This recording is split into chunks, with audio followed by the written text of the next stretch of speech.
Assalamualaikum warahmatullahi wabarakatuh. Perkenalkan, nama saya Dimas Zakaria. Saya mahasiswa Universitas Bunga Bangsa Cirebon, jurusan Ekonomi Syariah. Pada kali ini saya akan menjelaskan materi tentang apa itu sistem ekonomi Islam dan hubungannya dengan makosid syariah. Apa itu sistem ekonomi Islam? Sistem ekonomi syariah bukan hanya tentang bank syariah ataupun tanpa riba, melainkan itu adalah suatu kerangka kerja ekonomi yang berdasarkan prinsip-prinsip Al-Quran dan juga hadis. Prinsip utama ekonomi Islam yaitu ada 3. Yang pertama adalah al-adl atau adil, yang kedua tawazun atau seimbang, yang ketiga ada falah atau kesejahteraan bersama.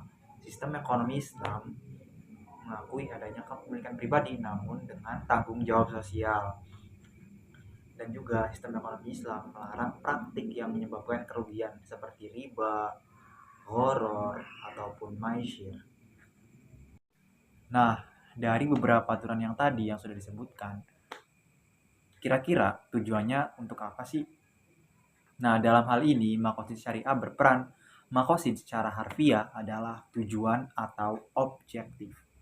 Dan tujuan dari beberapa aturan tadi, yaitu yang pertama ada untuk agama, yang kedua untuk jiwa, yang ketiga untuk akal, yang keempat untuk keturunan, dan yang kelima untuk harta. Nah, itu adalah tujuan dari sistem ekonomi syariah yang tadi sudah kita jelaskan. Nah, terus hubungannya sistem ekonomi syariah dan makosid syariah adalah yaitu makosid syariah itu adalah sebuah tujuan atau objektif, dan sistem ekonomi syariah itu sebagai mekanisme atau sebagai cara agar kita mencapai tujuan tersebut. Jadi itu hubungannya teman-teman. Berikutnya, karakteristik makosid syariah. Yang pertama ada robaniyah. Tujuan ekonomi Islam bersumber dari wahyu, bukan akal semata. Nilainya mutlak dan universal. Caranya bisa fleksibel, tapi tujuannya tetap menjaga jiwa, akal, dan agama. Yang kedua ada kulliyah atau menyeluruh. Semua tujuan makosid saling terikat, tak bisa mencari harta dengan mengorbankan akal ataupun agama. Misal, miras menguntungkan tapi dilarang karena merusak akal dan iman. Yang ketiga ada waqiyah atau realistis. Makosid Islam fleksibel dan menyesuaikan kondisi. Dalam darurat, yang haram bisa diperbolehkan sementara demi menjaga nyawa atau jiwa.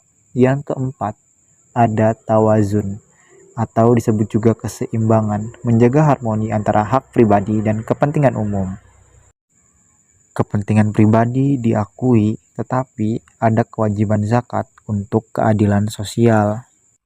Sekian penjelasan dari saya. Atas kurang lebihnya mohon maaf. Wassalamualaikum warahmatullahi wabarakatuh. Thank you everyone! Thank you Elmar! Boom!